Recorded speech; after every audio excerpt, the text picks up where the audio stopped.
السلام علیکم ورحمۃ اللہ تعالی وبرکاتہ۔ نحمده ونصلی ونسلم علی رسولہ الکریم، اما بعد فاعوذ باللہ من الشیطان الرجیم، بسم اللہ الرحمن الرحیم۔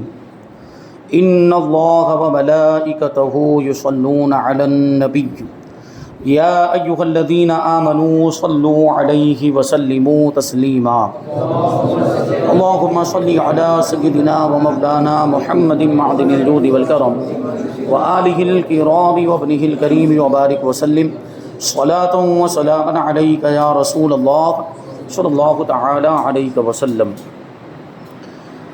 عزیزان ملت اسلامیہ، آج کا یہ ہمارا اس پروگرام کا تیسرا دن ہے۔ گزشتہ کل آپ نے حضور پاک صلی اللہ علیہ وسلم کے تعلق سے، انبیاء کرام کے تعلق سے عقائد اور کچھ ضروری باتیں سماعت کی۔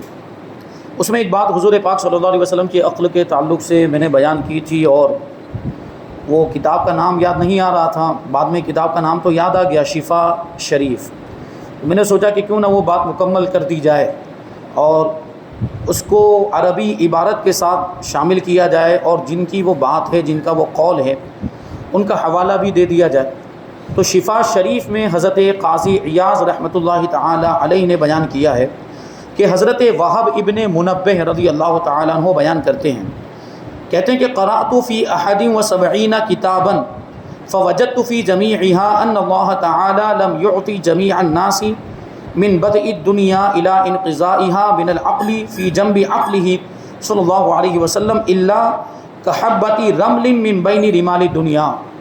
یعنی حضرت وہب ابن منبہ کہتے ہیں کہ میں نے 71 کتابوں میں پڑھا تو سب میں مجھے یہی لکھا ہوا ملا کہ شروع دنیا سے قیامت تک، یعنی جب سے دنیا بنی ہے تب سے لے کر قیامت تک اللہ تبارک و تعالیٰ نے، یعنی جتنے بھی انسان آئیں گے، جب سے دنیا بنی ہے جتنے انسان آ چکے ہیں اور جتنے انسان آنے والے ہیں، تمام انسانوں کو جو اللہ تبارک و تعالیٰ نے عقل عطا فرمائی ہے، اگر ان سب لوگوں کی عقلوں کے مجموعے کو حضور انور صلی اللہ علیہ وسلم کی عقل سے موازنہ کیا جائے، مقابلہ کیا جائے، تو تمام انسانوں کی عقل کے مجموعوں کو حضور پاک صلی اللہ علیہ وسلم کی عقل سے وہی نسبت ہوگی جو ریت کے ایک ذرے کو تمام دنیا کے ریگستانوں کے مقابلے میں ہوتی ہے۔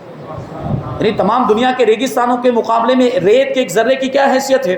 حضور کی عقل کے مقابلے میں دنیا کے تمام انسانوں کی عقل کے مجموعے کو وہی حیثیت حاصل ہے۔ تو اللہ تبارک و تعالیٰ نے کیسی کامل عقل ہمارے آقا کو عطا فرمائی۔ آج انشاءاللہ تبارک و تعالیٰ ہم کفریہ کلمات کے تعلق سے ضروری باتیں سماعت کریں گے۔ تو اس سے پہلے ہمیں یہ جاننا ضروری ہے کہ کفر کا مطلب کیا ہوتا ہے۔ کفر یہ ایمان کا اپوزٹ ہے۔ جہاں کفر ہے وہاں ایمان نہیں، اور جہاں ایمان ہے وہاں کفر نہیں، دونوں ایک دوسرے کے مقابل ہیں۔ تو ایمان کو اگر ہم جان لیں تو کفر خود بخود سمجھ میں آ جائے گا۔ ایمان کا مطلب ہوتا ہے ضروریات دین میں سے ہر بات کو ماننا، یعنی ساری ضروریات دین کو تسلیم کرنا۔ اب ضروریات دین کا مطلب کیا ہوتا ہے؟ دین کی ضروری باتیں جن کو عوام اور خواص سب جانتے ہوں، یعنی علماء تو جانتے ہی ہیں، اور علماء کی صحبت میں بیٹھنے والے لوگ بھی جانتے ہیں کہ ضروریات دین کا مطلب کیا ہوتا ہے۔ یہاں ان لوگوں کی بات نہیں چل رہی جو نیرے جاہل، جن کو کچھ بھی نہیں معلوم، جن کو نماز کا طریقہ تک نہیں معلوم، نماز کی سنتیں، واجبات اور نماز کے فرائض تک نہیں معلوم۔ ان کو اگر ضروریات دین کا علم نہیں ہے، ان کو ضروریات دین کی معلومات نہیں ہے، تو اس سے ضروریات دین ہونے میں کوئی فرق نہیں آئے گا۔ یہاں جو عوام کا لفظ بولا گیا اس سے مراد یہ کہ وہ عوام جو علماء کی بارگاہ میں اٹھتے بیٹھتے ہیں، علماء کی مجلسوں میں حاضر ہوتے ہیں، علماء کی باتیں سنتے ہیں، وہ مراد، کیونکہ علماء کی باتیں سنتے سنتے ان کو یہ ساری چیزوں کا علم ہو جاتا ہے۔ تو ضروریات دین کے بارے میں جو یہ فرمایا گیا کہ عوام و خواص جانتے ہوں، تو اس کے بارے میں یہ بات ذہن میں رکھیں کہ ان باتوں سے، ضروریات دین سے مراد وہ باتیں ہیں، وہ چیزیں ہیں جن کا دین کا حصہ ہونا، جن کا دین سے ہونا قرآن و حدیث سے قطعی اور یقینی طور پر ثابت ہو۔ ضروریات دین کا مطلب کیا ہوا؟ وہ باتیں کہ جن کا دین کا حصہ ہونا یا جن کا دین سے ہونا قرآن و حدیث سے یقینی قطعی طور پر ہمیں معلوم ہو، ثابت ہو، تو ان ساری باتوں کو ضروریات دین کہا جاتا ہے۔ جیسے اللہ تبارک و تعالیٰ کی وحدانیت، یعنی اللہ تبارک و تعالیٰ کو ایک ماننا، یہ ایک ایسی بات ہے کہ عوام و خواص سب جانتے ہیں، اور اس کا دین سے ہونا قطعی اور یقینی ہے۔ اللہ کو ایک ماننا ضروری، جب تک بھی کوئی انسان اللہ تبارک و تعالیٰ کو ایک نہیں مانتا وہ مسلمان ہو ہی نہیں سکتا، وہ مومن ہو ہی نہیں سکتا۔ اسی طرح حضور پاک صلی اللہ علیہ وسلم کی رسالت کی گواہی دینا، قیامت کے دن کو ماننا، ساری آسمانی کتابوں کو ماننا، سارے رسولوں کو ماننا، سارے انبیاء کرام کو ماننا، تقدیر کو ماننا، اسی طریقے سے بعض بعد الموت کو ماننا، جنت کو ماننا، دوزخ کو ماننا، ایسی بہت ساری مثالیں۔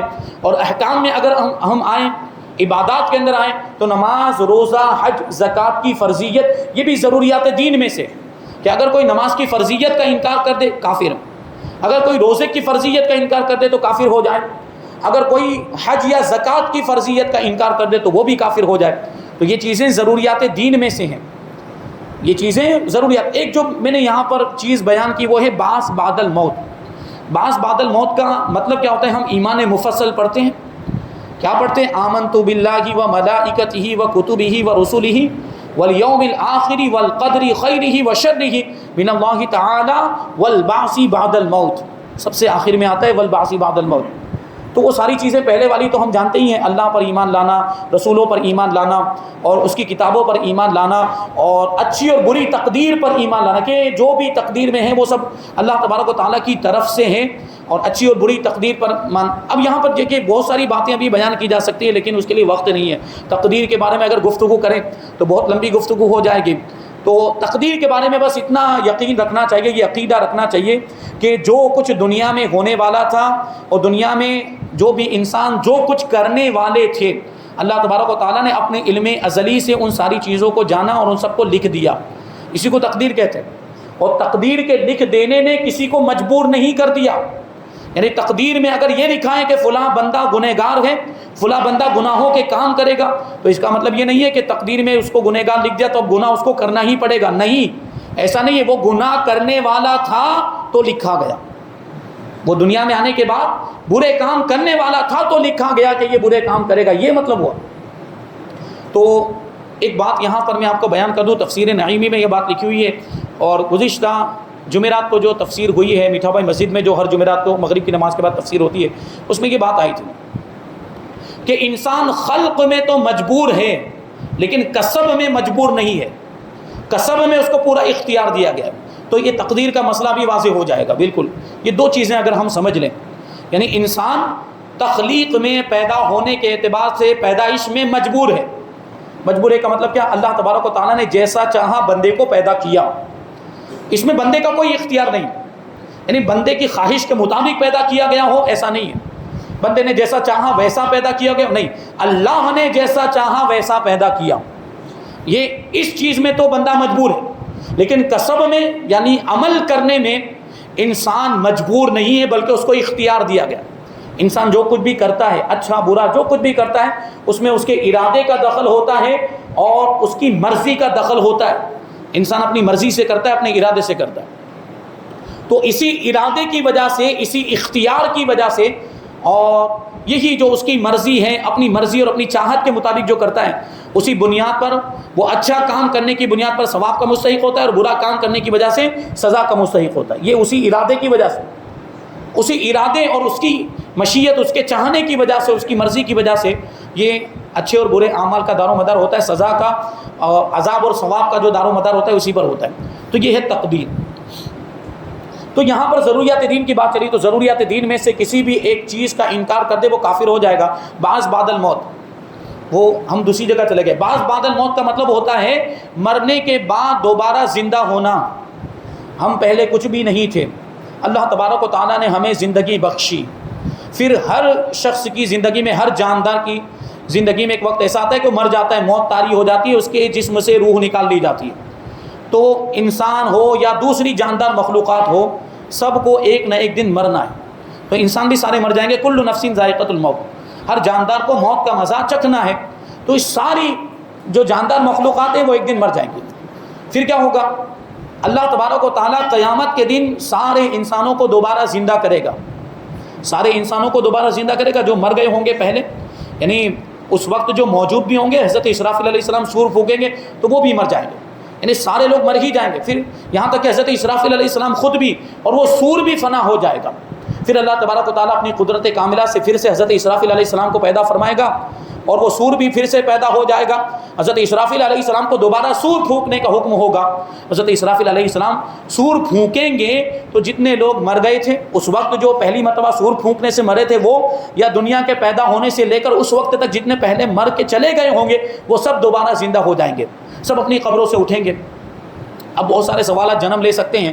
سوال یہ پیدا ہوتا ہے کہ اور جن کو قبروں میں دفن کر دیا جاتا ہے، کچھ نیک بندے ہوتے تو ان کا تو جسم سلامت رہتا ہے، ان کے جسم میں دوبارہ روح ڈال دی جاتی ہے، وہ زندہ ہو جائیں گے، لیکن جن کے جسم بالکل گل گئے، جن کے جسم بالکل سڑ گئے، کوئی بھی ان کے جسم کا حصہ باقی نہیں رہا، یا مان لیجئے کافروں کی اگر ہم بات کریں تو کافروں کو تو جلا دیا جاتا ہے، غیر مسلم ان کو جلا دیا جاتا ہے اور ان کی راکھ کو سمندروں میں بہا دیا جاتا ہے، تو ان کو پھر کیسے، ان کے جسم کو پھر سے کیسے جوڑا جائے گا؟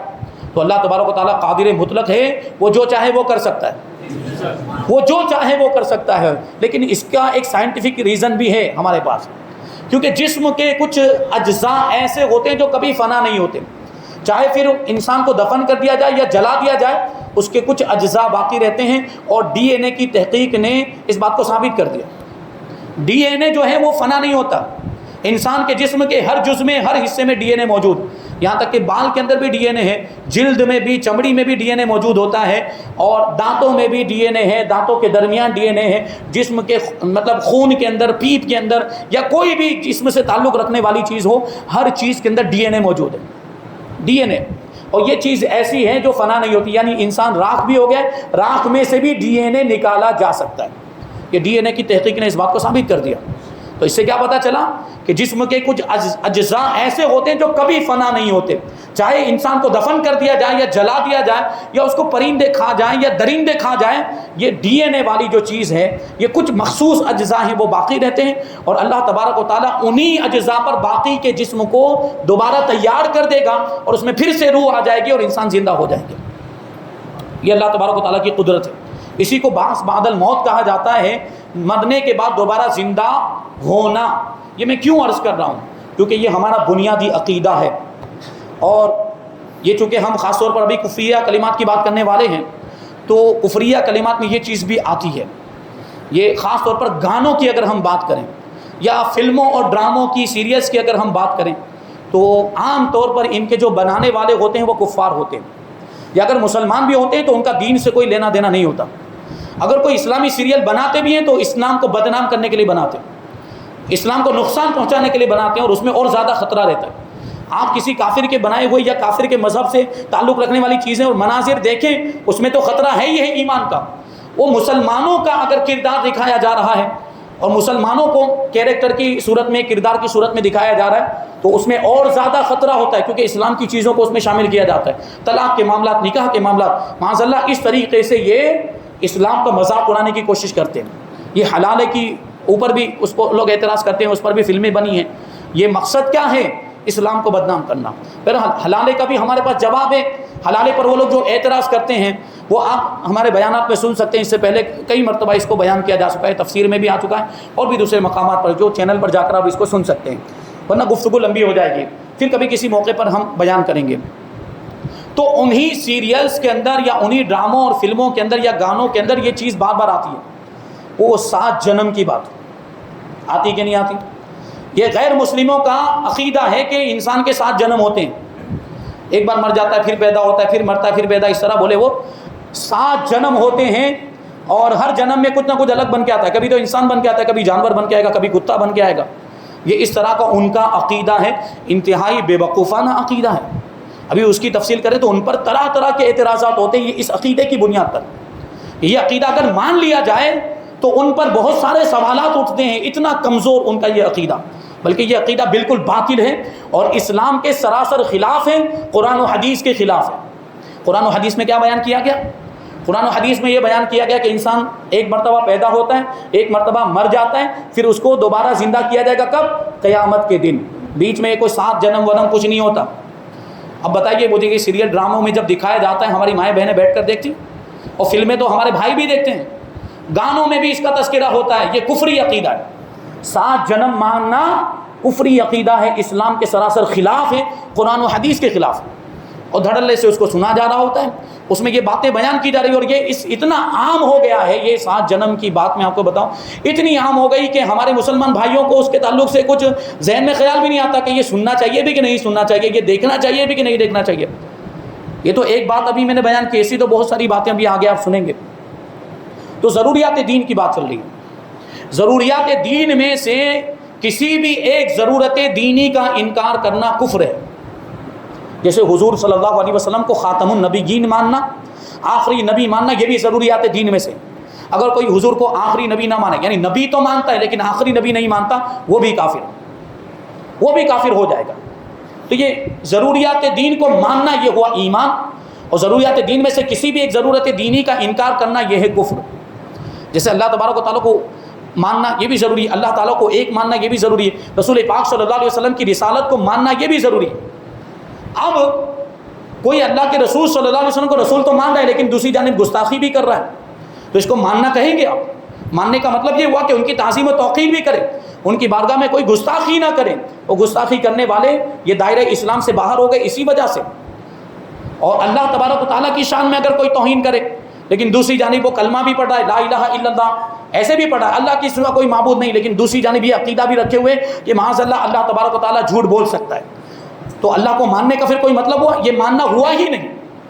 اسی وجہ سے ہم ایسے کو کافر کہتے ہیں۔ تو باتیں اور بھی ہیں، جو شخص مسلمان ہونے کا دعویٰ کرے لیکن کوئی کفری عقیدہ اختیار کر لے اس کو مرتد کہا جاتا ہے، اور مرتد یہ کافر کی سب سے بدترین قسم ہے۔ ایک ہوتا ہے کافر اصلی جو بچپن سے پیدائشی طور پر کافر ہے، جیسے ہندو غیر مسلم، اس کو ہم کہیں گے کافر اصلی کہ اس کے ماں باپ بھی کافر تھے تو پھر یہ بھی کافر ہے۔ کافر اصلی بھی بہت برا ہے، لیکن اس سے زیادہ برا ہے یہ مرتد، کہ مسلمان ہونے کا دعویٰ کرنے کے باوجود کفری عقیدہ رکھتا ہے، تو یہ ہوا مرتد۔ اور مرتد کا حکم بہت ہی سخت ہے، اگر اسلامی حکومت ہونا تو اس کو قید کر دیا جائے گا اور اس کو اسلام کی تلقین کی جائے گی، اگر پھر بھی اسلام قبول نہ کرے تو اس کو قتل کر دیا جائے گا، یہ مرتد کا حکم ہے۔ تو یہ جو وہابیہ دیا بنا جو اس طرح کا عقیدہ رکھتے ہیں، ان کی عوام کی بات نہیں کرتے ہم، ان کی عوام کو عقیدے کے بارے میں پتہ نہیں ہوتا، ان کو یہ عقیدے کے بارے میں بتاتے بھی نہیں ہیں، تو ان کو کافر نہیں کہا جا سکتا، وہ گمراہ ہیں۔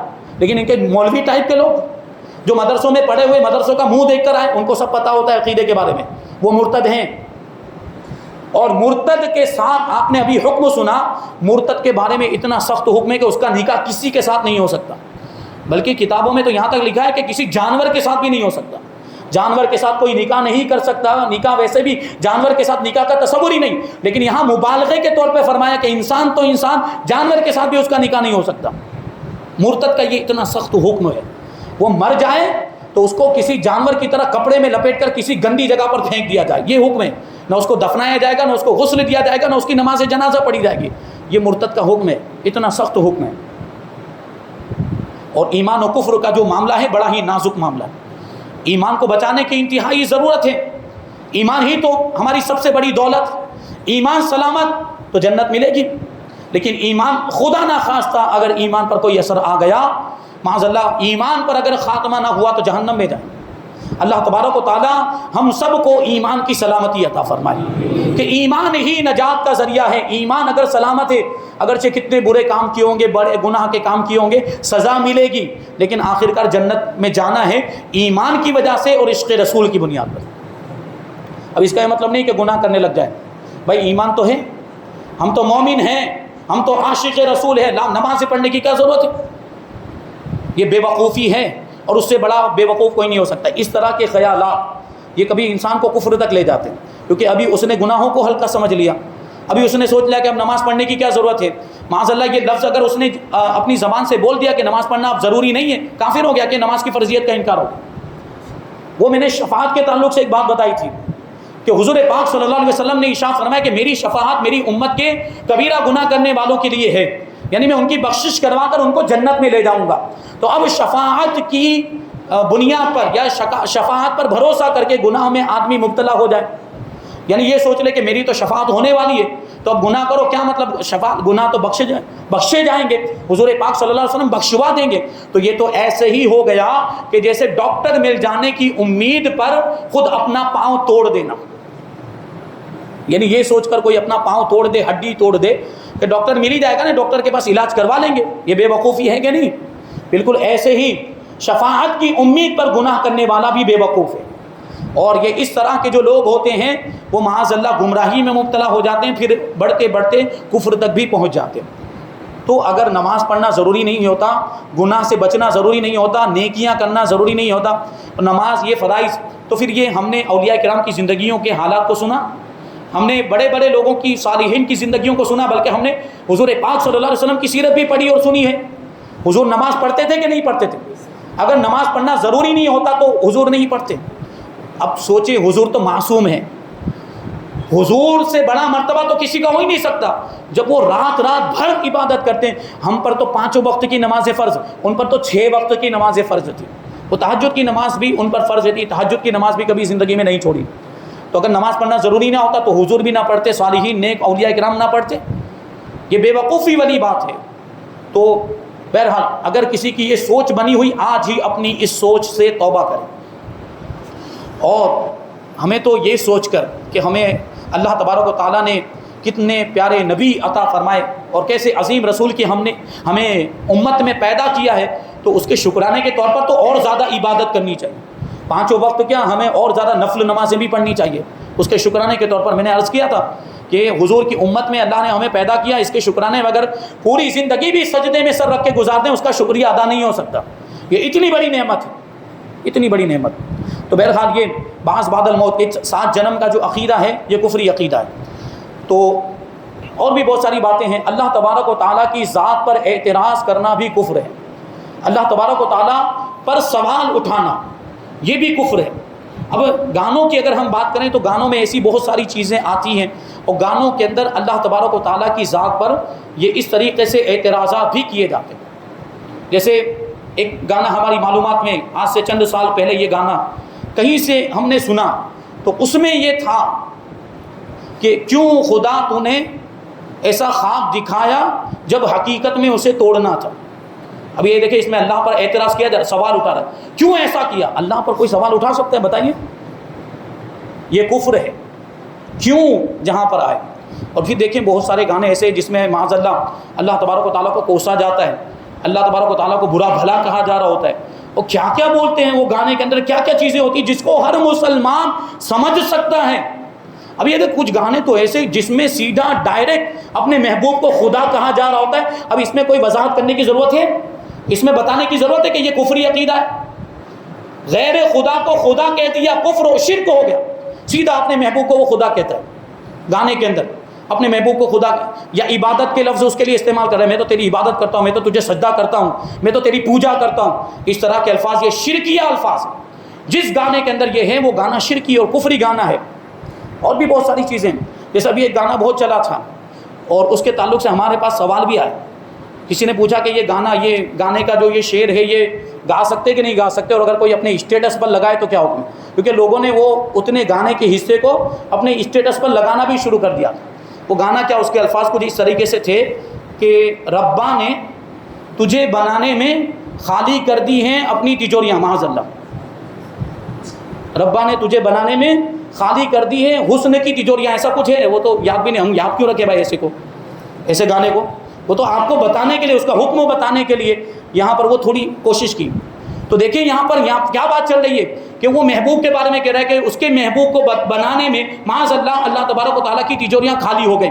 اللہ تبارک و تعالیٰ کے خزانوں میں کسی چیز کی کمی نہیں، اور اللہ تبارک و تعالیٰ کی قدرت کے خزانے کبھی خالی نہیں ہو سکتے۔ یہ کفری شعر ہے، اور یہ شعر اس وقت جب یہ بہت زیادہ چلا تھا، لوگوں نے اپنے اسٹیٹس پر لگایا، فیس بک پر رکھے، انسٹاگرام کی ریل بنا کے سب رکھ رہے ہیں۔ کیا ہو رہا ہے اس میں؟ دوسری بات ایک اور یہاں پہ اہم بتاؤں، وہ کیا ہے، وہ ہاتھ میں ہاتھ رکھے، وہ اپنے فیونسی کے ساتھ، اپنی منگیتر کے ساتھ ہاتھ میں ہاتھ رکھے ہوئے ہیں، یا ان دونوں کی فوٹو لگا کر اس پر، یہ کتنی بے حیائی اور بے غیرتی کی بات ہے۔ کہاں چلی گئی ہماری شرم؟ سوچنے جیسی بات۔ اور یہ بات دیکھیے، کیونکہ یہ سب یہ بتانا ضروری، اس لیے ہر جگہ اس کا تذکرہ کیا جاتا ہے۔ پہلے بھی بات کر چکا ہوں کہ قیامت کی نشانیوں میں سے ایک نشانی یہ ہے کہ لوگ گناہ کو گناہ سمجھنا چھوڑ دیں گے۔ جب یہ وقت آ جائے نا کہ لوگ گناہ کو گناہ سمجھنا چھوڑ دیں، تو آپ سمجھ لو کہ قیامت انتہائی قریب آ چکی ہے۔ اور ہم دیکھ رہے ہیں بہت سے گناہ ایسے ہیں جن کو لوگوں نے گناہ سمجھنا چھوڑ دیا ہے، اس میں سے ایک گناہ میں آپ کو بتاؤں مثال کے طور پر، شادی سے پہلے لڑکا لڑکی کا آپس میں بات کرنا، گفتگو کرنا بلا ضرورت، ساتھ میں اٹھنا بیٹھنا گھومنا پھرنا، یہ گناہ ہے کہ نہیں مجھے بتاؤ؟ گناہ ہے؟ اس کو لوگوں نے گناہ سمجھنا چھوڑ دیا کہ نہیں؟ ابھی اس کو گناہ سمجھ، عام طور پر ماں باپ نے بھی آزادی دے دی، گھوم رہے ہیں لڑکا لڑکی شادی سے پہلے، جب تک نکاح نہیں ہو جاتا وہ ایک دوسرے کے لیے اجنبی ہے، اگرچہ 10 انگوٹھیاں پہنا دیں آپ، جب تک نکاح نہیں ہوتا وہاں تک میاں بیوی نہیں، وہ اجنبی ہیں ایک دوسرے کے لیے، ساتھ میں گھومنا پھرنا ہرگز بھی جائز نہیں ہے۔ اور اس چیز کو لوگوں نے برا سمجھنا چھوڑ دیا، اور یہی ہو رہا ہے۔ بے حیائی کہاں تک پہنچی، بے غیرتی کہاں تک پہنچی، فوٹو کھینچ کر فیس بک پر ڈال رہے ہیں، فوٹو کھینچ کر انسٹاگرام پر ڈال رہے ہیں، اگر ہمیں معلومات نہ ہوتی ہمیں پتہ ہی نہیں چلتا کہ ایسا بھی ہو رہا ہے۔ لیکن علماء کے لیے یہ بھی تو جاننا ضرور کہ کیسی کیسی برائیاں معاشرے کے اندر پھیلی ہوئی، وہ ان ساری چیزوں کو اگر استعمال ہی نہ کریں تو ان کو پتہ ہی نہیں چلے گا، تو پھر اس کی اصلاح کیسے کریں گے؟ آج ہمیں معلوم ہوا تو ہم یہ ذکر کر رہے ہیں آپ کے سامنے۔ تو ایسا بھی ہو رہا ہے، اپنے بچوں کو اس سے بچائیں، یہ بہت بری چیز ہے، یہ قیامت کی نشانی۔ اور اس سے صرف آپ کے بچے خراب نہیں ہو رہے، اسلامی معاشرہ خراب ہو رہا ہے، پورا معاشرہ خراب ہو رہا ہے۔ یہ بے حیائی کی بات ہے، بے غیرتی کی بات ہے۔ بہرحال اس میں ابھی ہم اور آگے چلیں تو اللہ تبارک و تعالیٰ کی ذات پر اعتراض کرنا بھی کفر ہے، گانوں کے اندر یہ ساری چیزیں آتی ہیں۔ ایک کتاب کے اندر ہم نے پڑھا، گانا پرانا کوئی گانا ہوگا، اس میں معاذ اللہ یہ شعر اس گانے کے اندر تھا کہ خدا بھی جب آسمان سے تجھے دیکھتا ہوگا، تجھے کس نے بنایا یہ سوچتا ہوگا، معاذ اللہ۔ کیسا کفر! اس میں ایک کفر نہیں، بہت سارے کفر ہیں۔ سب سے پہلے تو خدا بھی جب آسمان سے دیکھتا ہوگا، ہوگا کا کیا مطلب؟ اللہ تبارک و تعالیٰ ہمیشہ دیکھتا ہے، ہمیشہ دیکھتا رہے گا، اس کی صفات بھی ہمیشہ سے ہیں، ہمیشہ رہیں گی، دیکھنے کی جو صفت ہے وہ ہمیشہ سے ہمیشہ رہے گی، اور اس میں کوئی شک نہیں ہے۔ یہ تو ہوگا تو شک والا جملہ ہے۔ اور پھر یہ کہ آسمان سے دیکھتا ہوگا، اللہ کے لیے ڈائریکشن ثابت کیا گیا۔ اس سے پہلے میں عرض کر چکا ہوں کہ اللہ تبارک و تعالیٰ کے لیے کوئی جہت نہیں، اللہ تبارک و تعالیٰ کے لیے کوئی ڈائریکشن نہیں، وہ ڈائریکشن سے بھی پاک ہے، وہ زمانے سے بھی پاک ہے۔ زمانہ ہمارے لیے ہوتا ہے، گزرا ہوا زمانہ، موجودہ زمانہ، آنے والا زمانہ، یہ سب ہمارے لیے، مخلوقات کے لیے ہے۔ اللہ تبارک و تعالیٰ زمانے سے بھی پاک ہے، وقت سے بھی پاک ہے۔ اب یہاں پر دیکھیں، اس کے لیے وہ آسمان جہت ثابت کی، پھر کیا کہ تجھے کس نے بنایا؟ کس نے بنایا کہ کیا مطلب؟ اللہ ہی نے تو بنایا ہے، ساری کائنات کو اللہ نے بنایا، تو کس نے بنایا کہ کیا مطلب؟ کسی اور نے بنایا ہے، یہ شرک ہوا۔ اور سوچتا ہوگا، اللہ کو سوچنے کی ضرورت نہیں ہے، اللہ کو غور و فکر کرنے کی ضرورت نہیں ہے، وہ تو کسی چیز کا ارادہ فرماتا ہے، صرف کن فرماتا ہے، وہ چیز وجود میں آ جاتی ہے۔ اذا قضى امرا فانما يقول له كن فيكون، جب اللہ تبارک و تعالیٰ کسی امر کا ارادہ فرماتا ہے، کسی چیز کا ارادہ فرماتا ہے، صرف کن فرماتا ہے، ہو جا، تو وہ چیز ہو جاتی ہے۔ تو یہ سوچنے کا لفظ اللہ کے لیے استعمال کیا گیا۔ اور تو ہمارے پاس زیادہ معلومات نہیں ہے گانوں کی، آپ حضرات کے پاس اس طرح معلومات ہو تو آپ معلوم کریں اس کے تعلق سے۔ دیکھیں جنم کا ذکر، اب ان کے بھگوانوں کا ذکر آئے تو پھر کیا کہنا اس کے بارے میں؟ ان کے بھگوانوں کے نام آ رہے ہیں، اس کے اندر نام رام کا، کرشن کا، وہ شیوا کا، اور ہرے ہرے پتہ نہیں کیا کیا، اور اس کو سنے جا رہے ہیں، سنے جا۔ اب اس میں کچھ چیز بتانے کی ضرورت ہے کہ یہ ان کے بھگوانوں کا ذکر ہو رہا ہے، پھر بھی سن رہے ہیں، پھر بھی سنے جا رہے ہیں، اپنے ایمان کو تباہ کر رہے ہیں اس طریقے سے۔ اب سوال یہ پیدا ہوتا ہے، یہاں پر گفتگو کو مختصر کریں کہ اگر کوئی شخص ایسا ہے جو گانا سن رہا ہے لیکن اس کو پتہ ہی نہیں کہ اس میں کفر ہے، تو اس کا کیا حکم ہوگا؟ ابھی میں نے کچھ چیزیں تو بتا دی کہ جس میں کوئی غور و فکر کرنے کی ضرورت ہی نہیں، وہ برا ہے، وہ غلط ہے، وہ تو سب جانتے ہیں۔ اس لیے میں عرض کر رہا ہوں کہ گانا تو ویسے بھی سننا ناجائز ہے، گانا سننا ویسے بھی جائز نہیں ہے، گناہ ہے۔ اگر کوئی کفری کلمہ نہ بھی ہو پھر بھی گانا سننا جائز نہیں ہے، لیکن کفری کلمہ ہو تو اس میں تو ایمان چلا جائے گا۔ کفری کلمے والا گانا سنے گا تو اس میں ایمان چلے جانے کا خطرہ ہے، تو گانا ویسے بھی نہیں سننا چاہیے۔ لیکن مان لیجئے کہ کوئی ایسی بات ہے جو تھوڑی باریکی والی بات ہے، اس کے بارے میں معلومات نہیں ہے، تو ایسی صورت میں حکم کیا ہوگا؟ تو دیکھیں، معلومات نہ ہونا یہ کوئی عذر نہیں ہے، یہ کوئی مجبوری نہیں، یہ کوئی شرعی مجبوری نہیں، کیونکہ اللہ تبارک و تعالیٰ نے ہمیں معلومات حاصل کرنے کے بہت سارے ذریعے عطا فرمائے، کتابیں بھی ہیں، علماء بھی موجود ہیں، سب ہے کہ نہیں، تقریریں، بیانات وغیرہ سب کچھ موجود ہے۔ اب اگر ان ساری چیزوں کے باوجود کوئی کہے کہ ہمیں تو پتہ نہیں تھا، یہ مانا جائے گا؟ نہیں مانا۔ بھائی تجھ پر لازم تھا، طلب العلم فریضۃ علی کل مسلم، ہر مسلمان پر علم حاصل کرنا فرض ہے، تو نے علم حاصل نہیں کیا، یہ تیری کوتاہی ہے، یہ تیری کمی ہے۔ اب اگر تو کفر میں مبتلا ہوتا ہے تو یہ کوئی عذر نہیں مانا جائے گا، حکم تو لگے گا۔ کفر کا حکم لگے گا. توبہ بھی کرنی پڑے گی, تجدید ایمان بھی کرنا پڑے گا. نکاح والا ہے تو تجدید نکاح بھی کرنا پڑے گا. مرید بنا ہوا ہے تو پھر سے مرید بننا پڑے گا. اب یہاں سوال آ گیا تو توبہ کرنی پڑے گی کا مطلب کہ اگر کوئی خاص کفر ہے, کوئی خاص مخصوص کفر ہے, تو اس کفر کا ذکر کر کے اس کو توبہ کرنی پڑے گی کہ مجھ سے یہ کفر صادر ہوا, میں اسے توبہ کرتا ہوں. پھر سے کلمہ پڑھے, لا الہ الا اللہ محمد رسول اللہ, اشہد ان لا الہ الا اللہ واشہد ان محمدا عبدہ ورسولہ, یہ پڑھے. استغفر اللہ ربی من کل ذنب واتوب الیہ, یہ پڑھے. اور پھر نکاح والا ہے تو پھر سے نکاح ٹوٹ گیا اس کا, اب پھر سے نکاح کرنا پڑے گا. نکاح کرنے کا وہی طریقہ, لیکن اس میں کوئی بہت بڑی محفل جمع کرنے کی ضرورت نہیں ہے. اس میں صرف 2 گواہوں کو لے کر بیٹھ جائے اور مہر کا ذکر کرنے کے بعد, مہر مقرر کرنے کے بعد ایجاب و قبول کر لے کہ اتنے اتنے مہر کے بدلے میں میں نے تجھے میں نے تیرے نکاح میں اپنے آپ کو دیا, کیا تو نے قبول کیا؟ وہ کہے میں نے قبول کیا, تو نکاح ہو جائے گا. لیکن یہ تجدید نکاح ٹوٹا تو صحیح ہے, کوئی آسان بات تھوڑی ہے. آدمی کفر میں مبتلا ہو گیا, کتنی بڑی بات, اس سے بڑا نقصان کوئی ہو سکتا ہے کہ ایمان ہی چلا جائے. یہ گانا سنتے سنتے آدمی کافر ہو جا رہا ہے, اس کو پتہ نہیں چل رہا.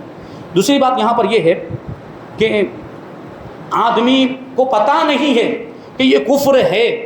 چلو مان لیتے ہیں کہ چلو جہالت عذر نہیں ہے, لیکن یہاں دوسری پھر کیا وجہ ہو سکتی ہے؟ ایک دوسری وجہ بھی ہے, وہ وجہ کی طرف میں اشارہ کرنا چاہ رہا ہوں. وہ کیا ہے؟ کفر پر راضی ہونا بھی کفر ہے. کفر پر راضی ہونا بھی کفر ہے. ابھی اب کوئی گانا سنتا ہے اپنے قصد سے, اپنے ارادے سے, جو کوئی گانا سنتا ہے, کیا وہ ناراض ہو کے سنتا ہے؟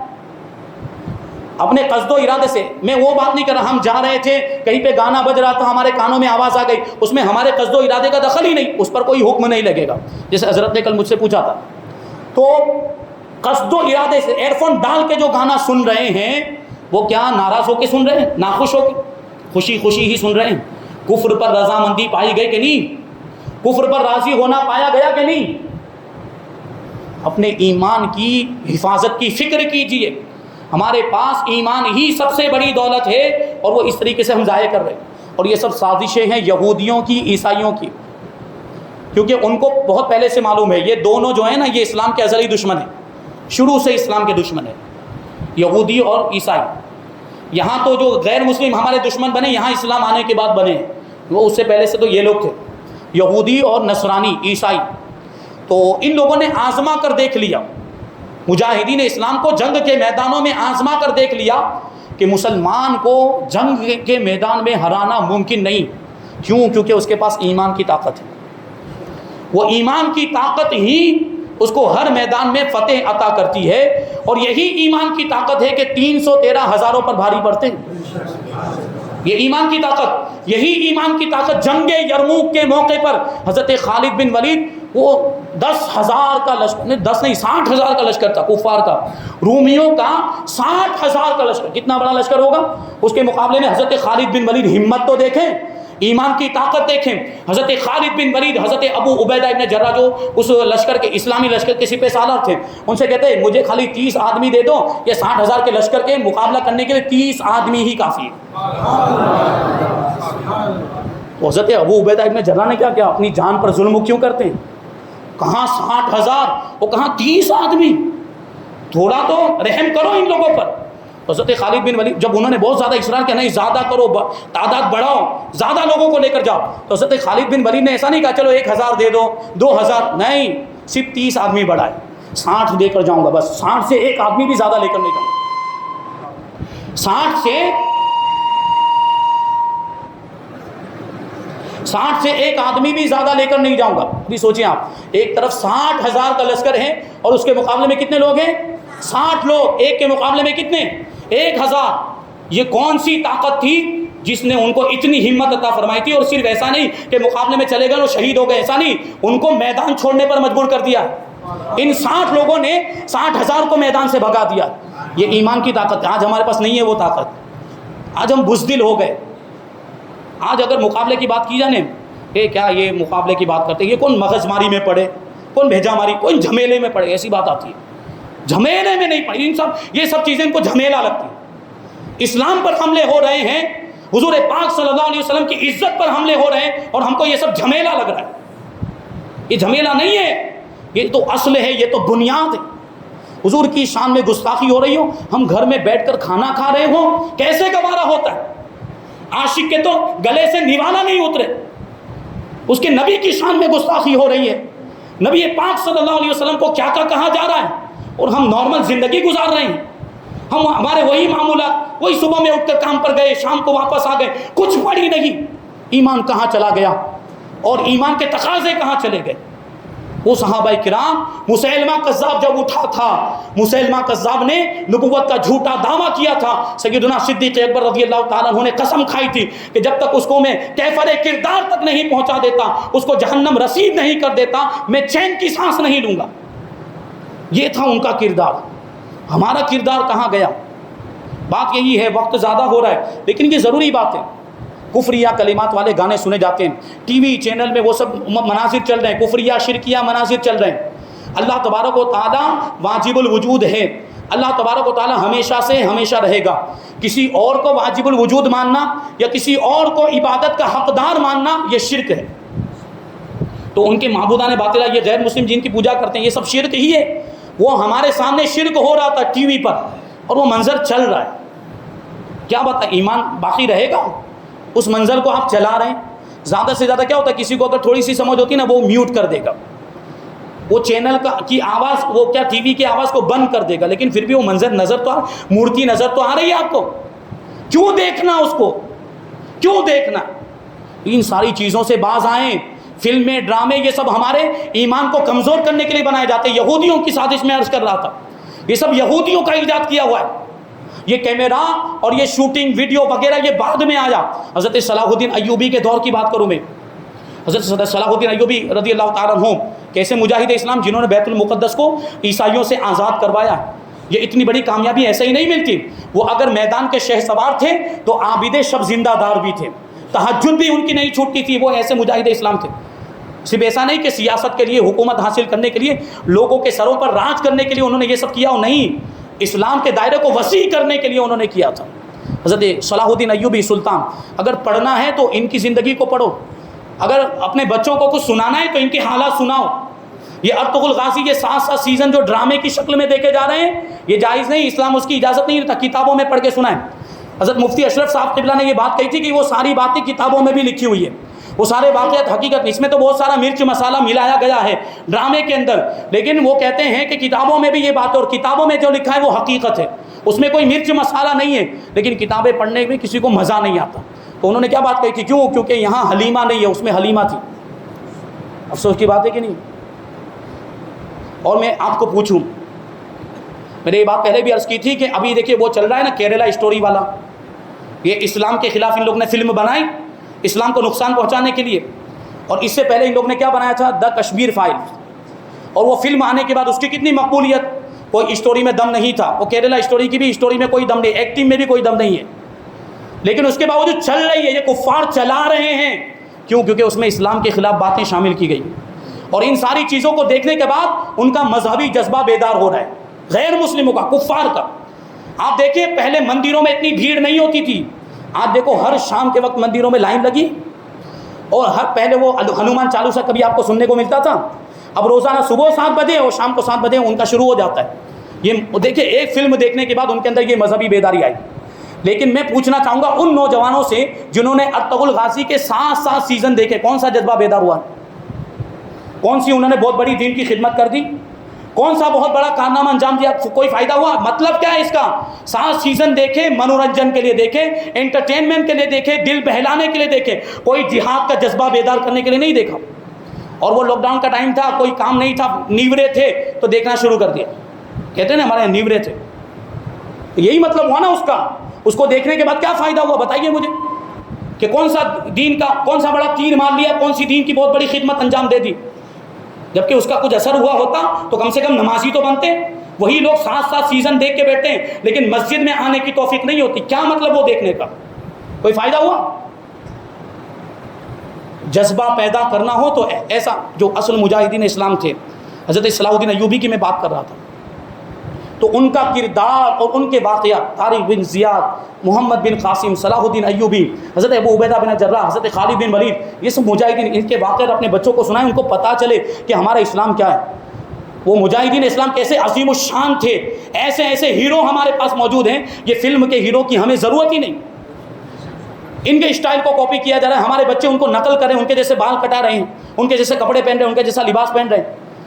اس میں کامیابی ملے گی. کامیابی کس میں ملے گی؟ اولیاء کرام کی سنتوں پر عمل کرنے میں کامیابی ہے. رسول پاک صلی اللہ علیہ وسلم کی سنتوں پر عمل کرنے میں کامیابی. جب ہمارے پاس رسول پاک کی سنتیں موجود ہیں، جب ہمارے پاس اولیاء کرام کا کردار موجود ہے، جب ہمارے سامنے اولیاء کرام اور صالحین کی سیرت اور ان کے حالات موجود ہیں، ہمیں ان کے طریقوں پر عمل کرنے کی ضرورت ہی نہیں ہے. تو بچوں کو بتانا پڑے گا کہ یہ ہمارے اولیاء کرام کا کردار ہے، یہ صالحین کا کردار ہے، یہ بتانا پڑے گا. تو صلاح الدین ایوبی کے دور میں، اس زمانے میں کیونکہ کیمرہ نہیں تھا، ویڈیو شوٹنگ وغیرہ نہیں ہوتی تھی، سازش اسی وقت سے شروع ہو گئی تھی. سازش اسی وقت سے شروع ہو گئی. یہ جو فلمیں بنتی ہیں یہ عیسائیوں کی ایجاد ہے. اور معاذ اللہ یہ جو پورن انڈسٹری ہے، یعنی گندی فلموں کا جو معاملہ ہے، یہ یہودیوں کی ایجاد ہے. یہودیوں کی ایجاد ہے. وہ یہ دونوں جانتے تھے کہ مسلمانوں کے پاس ایمان ہی سب سے بڑی طاقت ہے. ایمان کو کمزور کر دیا جائے تو ان کو ہرانا بہت آسان ہے. اب سوچ میں لگے کہ ایمان کو کمزور کیسے کیا جائے، گناہوں میں مبتلا کر دیں، کمزور ہو جائے گا ایمان. اور انہوں نے یہ کیا، گناہوں میں مبتلا کیا. یہ فلمیں، ڈرامے وغیرہ یہ اتنے عام ہو گئے، لوگ اس کے عادی ہو چکے ہیں. روزانہ ایک فلم، ہمارے نوجوانوں کے حالات، روزانہ ایک فلم دیکھنا ان کے لیے ضروری ہو گیا. ادھر ادھر شیئر کرتے ہیں. کیا سمجھتے ہیں؟ ہم کو پتہ نہیں چلتا. وہ شیئر کرنے والا عبرت حاصل کرے. اگر وہ خود دیکھتا تو خود گنہگار ہوتا. جب اس نے شیئر کیا، دوسرے کے موبائل میں بھیجا، اب وہ دیکھے گا تو اس کو تو گناہ ہوگا، اس کو بھی ہوگا، اس نے شیئر کیا تھا. حضرت صلاح الدین ایوبی کے زمانے میں جو ان کے ساتھ جو ان کے لشکر میں شامل تھے ہمارے مسلمان، تو لشکر میں رات کے وقت یہودی کیا کرتے تھے معاذ اللہ، عورتوں کی ننگی تصویریں پینٹنگ بنا کر لشکر اسلام میں بھیجتے تھے تاکہ اس کو دیکھیں، ان کی نگاہیں آوارہ ہوں، ان کی شرمگاہیں آوارہ ہوں، ان کا ایمان کمزور ہو جائے اور ان کو ہرانا آسان ہو جائے. یہ پورنوگرافی کی شروعات وہاں سے ہوئی. لیکن اللہ جس کے ایمان کو سلامتی عطا فرماتا ہے، جس کے ایمان کو مضبوطی عطا فرماتا ہے، پھر وہ کسی کے بہکانے سے بہکتا نہیں. یہی وہ مجاہدین جن کے لشکر میں ننگی تصویریں بھیجی گئی تھی، ایک وقت وہ آیا کہ انہوں نے بیت المقدس پر اسلام کا جھنڈا لہرا دیا. یہ اس ایمان کی مضبوطی تھی. آج وہی ہمارے پاس نہیں ہے. اسی وجہ سے ہر میدان میں ہم ذلیل و رسوا ہو رہے ہیں، اور اللہ تبارک و تعالیٰ کی طرف سے ہمارے لیے مدد نہیں آ رہی. ہم یہ سوچتے ہیں کہ مدد کیوں نہیں ہے، کیوں آئے گی؟ ہم اپنے اعمال کو تو دیکھیں، کیوں آئے گی مدد؟ تو تب آتی نا جب ہم اس کے احکام پر عمل کرتے. ہم وہ کرتے جس کے کرنے کا اس نے حکم دیا، اور ان چیزوں سے رکتے جن سے رکنے کا اس نے حکم دیا. لیکن ہمارے تو معاملات ایسے ہیں، اللہ کی پناہ. بہرحال باتیں اور بھی بہت سی بیان کی جا سکتی تھی، لیکن وقت ختم ہو گیا. اللہ تبارک و تعالیٰ کی بارگاہ میں دعا ہے کہ جو کچھ بھی بیان ہوا اس پر ہم سب کو عمل کرنے کی توفیق عطا فرمائے، ہمیں ایمان کی سلامتی عطا فرمائے، ہماری نسلوں کے ایمان کی سلامتی عطا فرمائے، ہمیں اپنی اولاد کی ویسی تربیت کرنے کی توفیق عطا فرمائے کہ ان کا ایمان محفوظ ہو جائے. مذہب اہل سنت و جماعت پر ہم سب کو قائم و دائم رکھے، اور اسی پر ہم سب کا خاتمہ فرمائے. وما علینا الا البلاغ. السلام علیکم.